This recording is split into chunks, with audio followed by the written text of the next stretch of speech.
lembab, bantu makeup menempel lebih lama. Diva Beauty Drink dengan kolagen aktif, elastin, dan vitamin E. Kulit cerah, lembab, dan kencang. 2 botol sehari.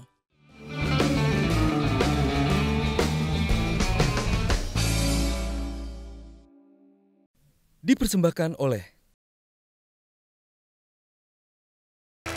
Buat apa susah, buat apa susah, lebih baik kita bergembira.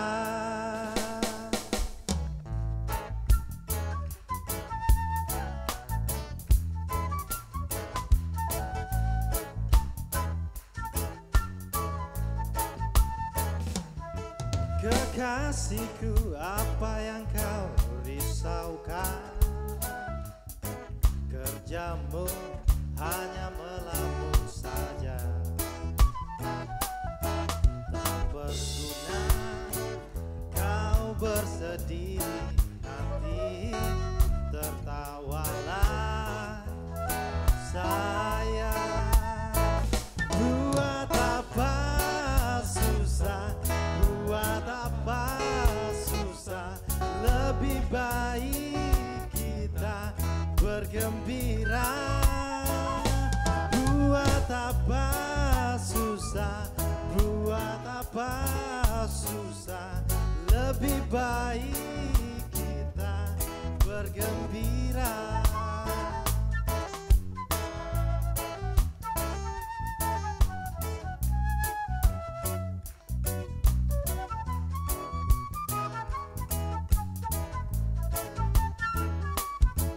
Kekasihku, apa yang kau pikirkan? Hidup ini hanya sementara, tak perlu kau bersedih lagi. Percayalah sayang.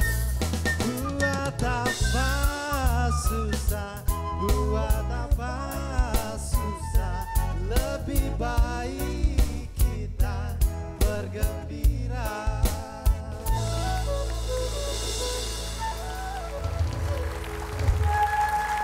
Wah, Iskandar Andi. Ini hampir mau bunuh diri. Iya, betul. Tapi betul gara-gara Kick Andy. Kick Andy nggak jadi. Iya, betul. Oke, itu mungkin kita kasih lihat dulu profilnya seperti apa sesungguhnya. Apakah benar ini orangnya atau bukan?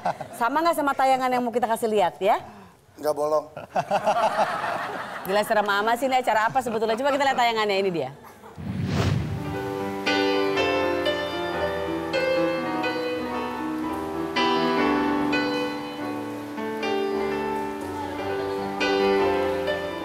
Kata bijak mengatakan bahwa hidup seperti sebuah piano, berwarna putih dan hitam. Jika Tuhan memainkan, akan jadi melodi yang indah.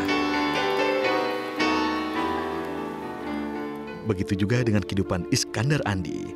Dengan musik, putra Tanah Toraja ini merasa dunianya begitu indah. Ia menemukan lentera jiwanya melalui musik. Tidak hanya itu, ia juga memainkan tuts piano sebagai pengiring di gereja. Tidak hanya bermain musik untuk melengkapi jiwanya, Iskandar juga memberikan ilmu bermusiknya untuk anak-anak di kampungnya. Saking senangnya dengan musik, pemuda 23 tahun ini memilih untuk membuka kursus musik dengan modal pinjaman. Tapi rencana Tuhan berkata lain. Karena salah pergaulan membuatnya buta hati, sampai ia memutuskan untuk mengakhiri hidupnya. Iskandar mengaku gara-gara Kick Andy, hatinya terbuka untuk membatalkan niatnya bunuh diri. Tayangan Kick Andy episode Bunuh Diri No Way yang tayang pada bulan November 2017 menjadi titik balik Iskandar untuk kembali menjalani hidup yang lebih baik. 25. Masalah bunuh diri sudah beberapa kali kami tampilkan di acara Kick Andy. Karena saya dan tim Kick Andy yakin bahwa masalah ini harus menjadi perhatian. Karena banyak sekali orang-orang di luar sana yang masih merasa bahwa Tuhan tidak adil. Mereka kecewa dalam kehidupan mereka. Padahal kita tahu bahwa kehidupan itu sangat berharga.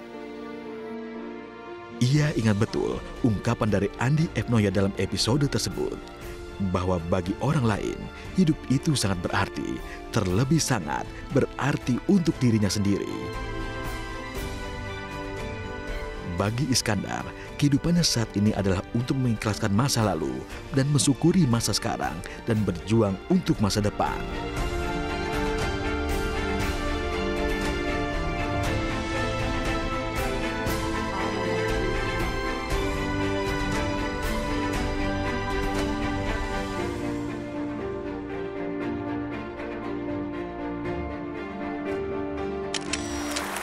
Iskandar Andi. Sekarang usianya berapa berarti? 23. 23 tahun, asli dari mana? Toraja. Toraja. Waktu itu kamu beneran mau bunuh diri? Benar. Dari kecil memang saya hidup di keluarga yang bisa dibilang ekonomi rendah ya. Iya. Pertama orang tua saya beda keyakinan, kemudian mereka cerai. Saya ikut ibu saya ke Toraja. Jadi awalnya kami di Palopo. Kemudian saya masuk sekolah.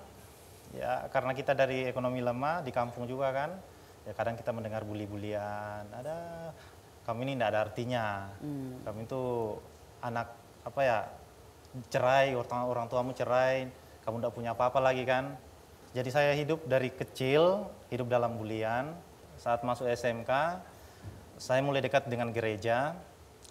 Pertama kali megang piano atau keyboard lah istilahnya. Saat melihat Pak Pendeta main, saya lihat kayaknya keren nih. Pengen lagi. Basicnya apa-apa kayaknya Keren ya. Karena anak muda kan ABG, SMP kan, SMA kan kayak gitu kan. Maksudnya ngeliat apa-apa keren. Aku pengen, nggak apa-apa kalau membuat jadi belajar ya. Oke. Terus setelah itu kamu berarti benar-benar mendalami musik. Ya. Sampai akhirnya katanya kamu ngajar juga. Ya ngajar. Setelah mungkin merasa udah bisa gitu. Udah bisa bermusik maksudnya. Ya udah bisa bermusik. Saya kan kuliah nih, orang tua kan tidak begitu menyetujui saya di tempat saya sekarang. Jadi saya harus berpikir untuk bagaimana mendapatkan uang untuk bisa bersekolah. Jadi saya memanfaatkan bakat saya di musik, tapi kan dipanggil job-job gitu di kafe atau mengiringi ibadah itu kan tidak selalu ada kan. Jadi saya mulai berpikir mungkin bagus nih kayak kalau saya bikin kursus musik. Kemudian saya berpikir lagi, mau bikin kursus musik ini kan harus ada modal nih kan. Ternyata di jemaat saya itu ada semacam apa ya, orang kaya lah. Saya datang ke beliau, menceritakan keinginan saya, beliau menyetujui. Saat itu sekitar 20 juta lebih. Nah, awalnya berjalan dengan baik. 1 bulan, 2 bulan, 3 bulan. Murid juga sekitar 10-20-an. Lain 20-an di tempat kursus itu, lain juga yang saya kasih privat di tempat-tempat lain. Tapi karena saat itu kan namanya juga anak muda tiba-tiba dapat duit banyak kan, tidak terbiasa pegang duit. Karena saya bingung ini duit mau diapakan kan? Karena banyak. Banyak banget. Saya lihat mereka senang gitu main-main gitu, padahal saya pikir kok judi disenangin. Judi. Tapi kok saya malah ikut juga ya? Malah ikut juga, tergiur. Nah, Oke. Terus akhirnya, Iya, akhirnya terus uang dipakai uang habis. Untuk membayar iuran ke orang itu menunggak. Oh, hutang ya menjadi akhirnya. hutang. Semakin ke sana, semakin buruk lah istilahnya. Waktu semakin berjalan, saya semakin didesak sama yang pemilik. Iya, ditagih pemberi ya. modal ini semakin ditagih. Di situ saya mulai frustrasi, depresi. Saya mulai berpikir kok Tuhan ngasih saya bakat seperti ini, tapi kok Tuhan setiap rencana yang saya bikin selalu gagal gitu. Oke. Kenapa sih? Saya malah berpikir kenapa saya tidak dijadikan orang-orang biasa-biasa saja. Lahir, sekolah, kuliah, kerja, mati, udah. Gitu aja kalau memang kalau memang mau. Kenapa harus sekarang punya bakat, pengen mengajar, pengen berbisnis, tapi Nggak toh bisa. digagalkan. Iya. Saat itu saya mulai drop, kuliah pun juga hancur karena itu. Padahal saya bikin kursus untuk kuliah, malah kuliah hancur karena kursus. Saat itu saya mulai depresi, entah kenapa terlintas dalam pikiran saya bahwa jalan satu-satunya adalah saya harus mengakhiri hidup saya. Waduh, oke. Berat ya. Waktu itu kebayang caranya mau di ngapain? Enggak kebayang. Cuman Nggak kebayang. pokoknya yang penting saya ingin lenyap dari dunia ini. Terus ngedatengin Bang Andi lagi di luar kota, datengin tuh dikasih surat. Suratnya coba, aduh kacamata aku mana ya? Dipersembahkan oleh